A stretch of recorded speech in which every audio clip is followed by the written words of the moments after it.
아멘. 할렐루야. 오늘도 새벽을 깨어 나오신 모든 성도님들과 또 영상을 통해 함께하고 계시는 모든 분들에게 하나님의 크신 은총이 있기를 주님의 이름으로 축원합니다. 오늘 말씀의 제목은 베델로 가는 여정입니다. 베델로 가는 여정입니다. 16세기 팔레스타인의 교부였던 도로테우스는 세상을 원이라고 상상하면서 신앙생활을 이해해보자라고 말했습니다. 그 원의 중심은 하나님이 계시고 그분의 광채가 원 주변의 사람들에게 각기 다른 모습으로 비춰집니다.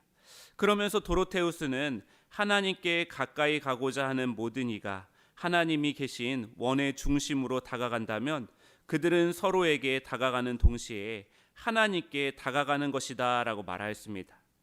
하나님께 가는 것과 서로에게 다가가는 것, 이것이 구분되어지지 아니하고 하나다라고 이야기하며 하나님과 서로에게 함께 가는 것에 대한 절묘한 균형이 신앙생활이다라고 도로테우스는 말했다고 합니다. 여러분, 하나님께 다가가기 위해 또 서로에게 다가가기 위해 우리는 어떻게 해야 되는 것입니까?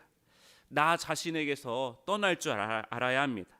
이런 면에서 신앙생활은 떠나는 것이고 순례의 여정이다라고 할 수가 있습니다. 아버지의 축복을 속여서 빼앗은 야곱은 형 에서의 분노로 인해서 본토 친척 아비집을 떠나야만 했습니다. 그는 처음으로 어머니 리브가의 품을 떠나게 되어집니다. 그에게 광야길은 낯선 것, 생소한 것, 미지의 것, 불안한 것의 투성이었습니다. 한 작가의 말처럼 이제 그는 막 태어난 자가 되었고 태어나자마자 고아가 된 것입니다. 그때 하나님은 그에게 낯선 초대장을 보내십니다. 신 앞에 선 단독자, 고독과 외로움, 철저히 홀로 된 그때에 하나님은 야곱을 만나 주십니다. 어쩌면 우리 인생에 하나님이 찾아오실 때도 내가 의지했던 것들을 떠나보낼 때 하나님께서 찾아오시는 것이 아닌가 생각이 되어집니다. 오늘 본문 말씀의 단락을 나눠보면 1절에서 9절은 야곱과 에서의 결혼입니다. 10절에서 22절은 하나님의 집입니다. 오늘 말씀을 통해 떠남의 여정 속에서 하나님이 예비해 두신 베델, 하나님의 집을 만날 수 있는 귀한 은혜가 있기를 주님의 이름으로 축원합니다. 첫째로 자기 욕망을 끝내는 여정입니다. 자기 욕망을 끝내는 여정. 1, 2절 말씀을 다시 보면 이삭이 야곱을 불러 그에게 축복하고 또 당부하여 이르되 너는 가나안 사람의 딸들 중에서 아내를 맞이하지 말고 일어나 밧다나람으로 가서 내 외조부 부두엘의 집에 이르러 거기서 내 외삼촌 라반의 딸들 중에서 아내를 맞이하라 라고 말합니다. 앞서 27장에서 장자의 명분을 두고 갈등을 고조되는 이야기와 이 10절 이후에 야곱이 그 갈등을 피해서 떠나는 이야기 사이에 야곱과 에서에 대한 결혼에 대한 문제를 다루고 있는 본문이 등장하고 있습니다. 이 이야기에서 아버지 이삭은 야곱에게 축복을 확정해 주면서 야곱에게 한 가지만은 부탁한다라고 말합니다. 바로 이방 여인이 아니라 동족과 결혼하여서 가정을 이루어야 한다라고 말합니다. 성경에서 친족과의 결혼은 신앙의 순수성을 지키기 위한 목적을 가지고 있습니다. 하나님의 백성이라고 하는 정체성을 지키기 위한 결혼을 해야 된다라고 하는 것입니다. 그러니까 표면적으로는 형 에서의 분노를 피해 밧다나람으로 도망치는 야곱의 모습이지만 인간의 연약함까지 하나님의 계획을 이루시는 재료로 하나님께서 이제 야곱을 인도하실 것이다라고 하는 기대를 하게 하는 말씀이다라고 하는 것입니다. 거짓과 속임수, 자기 중심성과 이기심에 물든 야곱은 이제 결혼을 하러 가는 과정 속에서 조금씩 하나님의 백성으로 다듬어질 것이기 때문입니다. 이어지는 9절 말씀에서는 에서가 아버지가 가나안 여인과 거론하는 것을 원치 않음을 알고 대신 이스마엘의 딸을 아내로 맞이합니다. 그럼에도 불구하고 이스마엘은 이제 가나안 땅 밖의 사람이기 때문에 이를 통해서 약속의 땅에서 물리적 거리는 가깝지만 하나님과의 약속에서 에서가 점점 멀어지는 모습을 보여주고 있다면 야곱은 약속의 땅에서 점점 멀어지는 여정을 떠나지만 하나님의 약속과는 가까워지는 대조를 보여주고 있습니다. 결국 땅의 문제, 환경의 문제가 아니라고 하는 것입니다. 깨끗한 땅에 머문다고 해서 사람이 깨끗해지는 것이 아니라 깨끗한 사람이야만 그 환경과 그 땅이 깨끗해질 수 있다라고 하는 것입니다.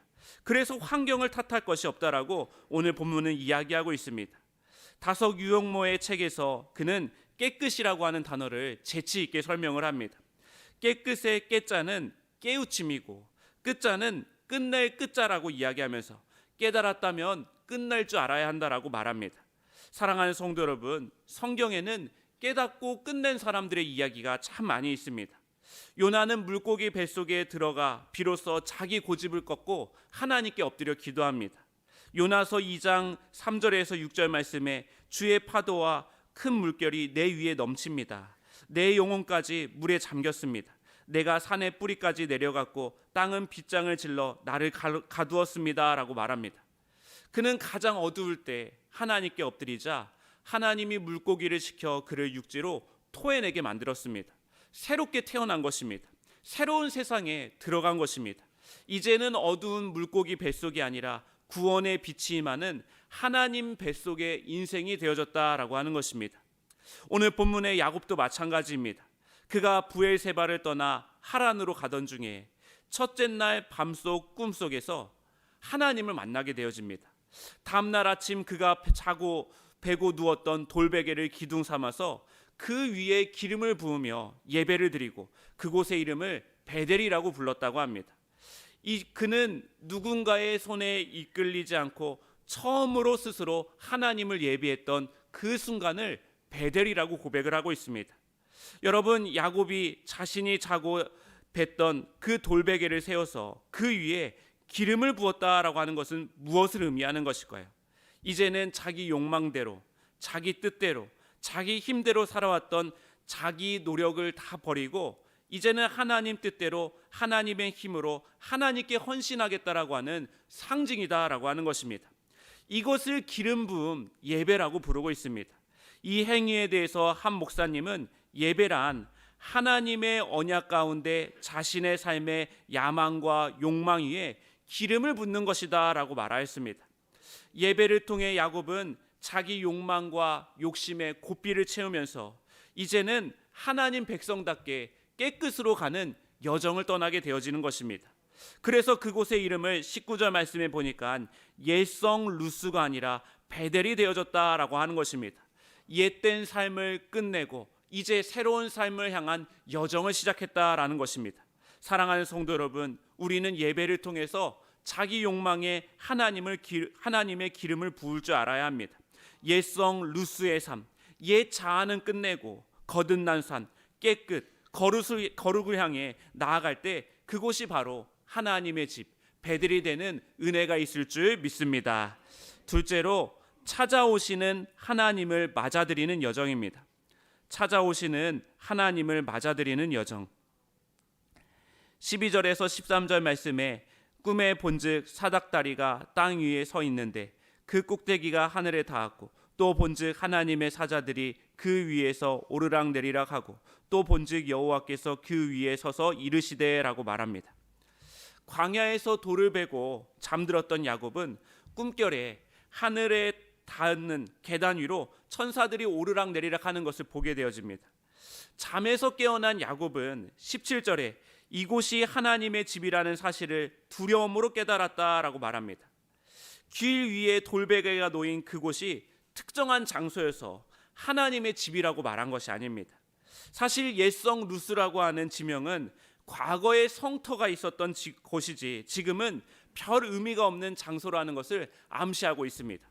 다시 말해서 찾아오시는 하나님, 그 하나님 앞에 경외심을 품는 사람이 하나님을 만날 수 있는 그 자리는 언제 어느 곳이더나 그곳이 바로 하나님의 집이 될 수 있다는 것입니다. 특별히 하늘과 땅을 잇는 사닥다리 제일 꼭대기 위에 하나님이 서서 말씀하셨습니다. 야곱은 평범한 일상의 자리에서 궁극적인 대상인 하나님을 만나게 된 것입니다. 그분은 야곱의 인생에 직접 찾아와 주셨습니다. 가장 취약할 때 가장 궁극적인 존재가 그의 삶 가운데 임하였다라고 하는 것입니다.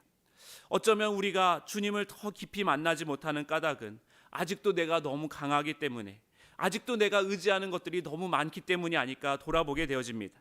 여러분, 믿음이 연약한 사람은 누구입니까? 하나님을 믿기는 믿지만 아직은 추상적이고 관념적인 차원에서 벗어나지 못하는 사람들입니다. 하나님의 뜻대로 살기 위해 자기 욕망을 포기하기는 아직 이르지 못한 사람들인 것입니다.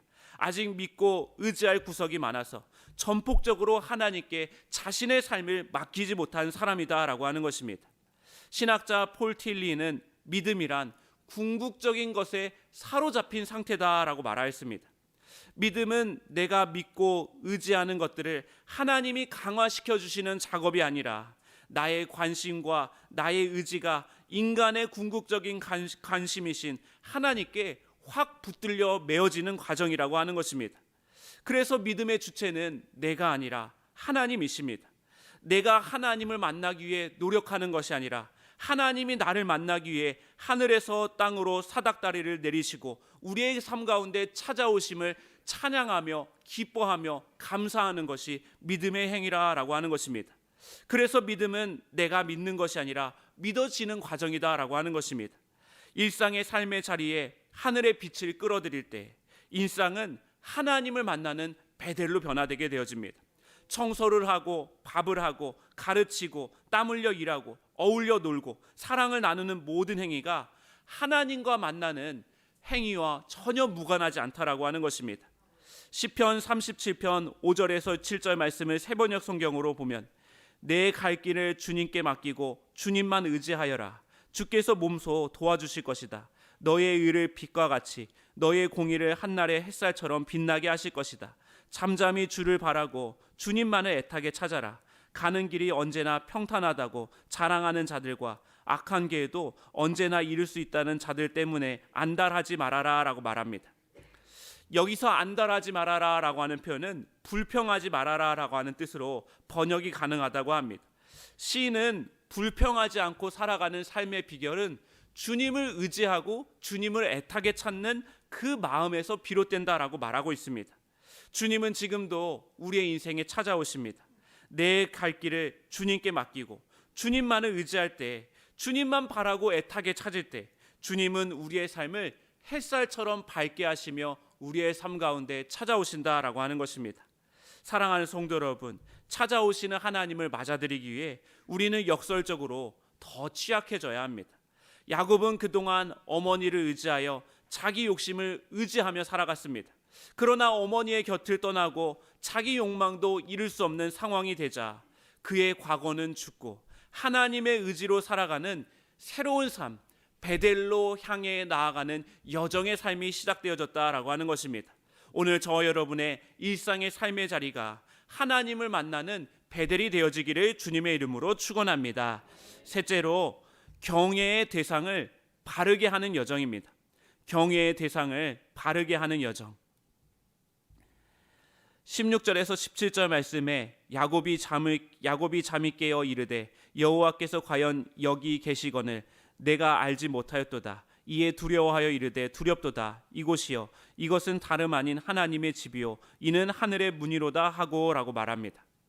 하나님을 처음 만난 야곱의 감정은 두려움이었습니다. 내가 알지 못하였도다. 무한하신 하나님 앞에 자기의 작음을 비로소 발견했기 때문입니다. 여러분, 지구의 자전 속도가 대략 시속 1674km라고 합니다. 고속열차 속도의 5배, 비행기 속도의 2배가 넘습니다. 공중 속도는 더 어마어마하다라고 합니다. 태양 주위를 1초에 30km씩 돌고 있습니다. 그런데 우리는 그 속도를 전혀 느끼지 못하고 살아갑니다. 우리가 가만히 있으면 아무 일도 일어나지 않은 것처럼 느껴질 뿐입니다. 게다가 지구의 속도가 이러하면 그 소리 또한 어마어마할 텐데 우리는 그런 소리 또한 듣지 못하고 살아갑니다. 밤하늘의 별들이 빛나지만 그 공간을 가득 메우고 있는 암흑물질이 더 압도적으로 많습니다. 하지만 그 암흑물질이 지금까지 무엇인지 사람들은 알지 못하고 있습니다. 이 신비를 깨닫는 것이 하나님의 현존을 깨닫는 일입니다. 그 신비 앞에 설 때 우리는 나의 작음을 인정할 수밖에 없고 스스로 겸허해질 수밖에 없다라고 하는 것입니다. 그리고 때로는 야곱처럼 두려움을 느끼기도 합니다. 그러나 이 두려움은 부정적인 감정이나 염려의 감정이 아니라 경외의 대상을 맡는 긍정적인 감정이라고 하는 것입니다. 그래서 야곱은 경외의 대상이신 하나님을 만나 17절에 이곳은 다름 아닌 하나님의 집이요 이곳이 하늘의 문이도다라고 말합니다. 자신의 인생에 막다른 골목인 줄 알았는데 여기가 하나님을 만나는 하늘의 문이었다라고 그는 고백을 하고 있습니다. 홀로 된 줄 알았더니 하나님과 동행하고 있었고 그 어디가 이곳이 광야길이 아니라 하늘나라였다라고 하는 것입니다. 사랑하는 성도 여러분, 우리는 세상에 던져져서 하나님의 신비를 느끼며 살아가는 사람들입니다. 이것을 깨닫는 자에게는 경외심이 그의 삶의 선물로 솟구쳐 올라온다라고 하는 것입니다. 분주함이 신분이 상징이 된 세상에서 사람들은 가장 중요한 것을 잃어버리곤 살아갑니다. 그래서 삶의 자리가 장터로 변한 세상에서 신비에 대한 감각이 점점 희미해지고 있는 것입니다. 그러나 우리 그리스도인들은 경외, 하나님을 향한 신비의 체험을 통하여서 세상이 하나님의 선물로 가득 차 있고 세상의 모든 영역이 하나님과 만나는 문임을 깨닫게 된다라고 하는 것입니다. 오늘 저 여러분의 삶이 가끔은 비틀거릴지라도 하나님을 경외함으로 인해 몸과 마음을 고추 세우고 그렇게 살아갈 때 거기서 하나님을 체험하고 거기가 하늘문, 하늘나라라고 고백하게 되는 귀한 은혜가 있게 될 줄 믿습니다. 기도하시겠습니다. 창세기의 축복을 통해 우리에게 다시금 참된 복을 깨닫게 하신 하나님 아버지 감사를 드립니다. 인생의 가장 깊은 어둠 속에서 가장 밝은 빛을 만날 수 있는 베델의 축복이 우리의 일상 가운데 이미 주어져 있는 줄 믿습니다. 인생의 닻을 내려 정박할 대상이 우리 하나님이시고 주님을 경외할 수 있는 축복을 허락하여 주심에 감사를 드립니다. 이런 선물을 받고도 여전히 나의 하나님을 고백하지 못하는 연약한 믿음이라면 이 시간 오늘 이후부터 내 삶이 옛성 루스가 아니라 참된 베델이 되게 하여 주시고 나의 하나님을 더 깊이 체험하는 귀하고 복된 삶을 살아갈 수 있도록 은혜를 내려 주시옵소서. 이 시간 그 마음으로 하나님 앞에 물질을 구별하여 올려드린 귀한 손길들이 있습니다. 이 예물에 담겨있는 중심과 정성과 기도의 제목들을 받아주시사 하늘의 응답으로 그들의 삶 가운데 역사하여 주시옵소서. 우리 주 예수 그리스도의 이름으로 기도하옵나이다.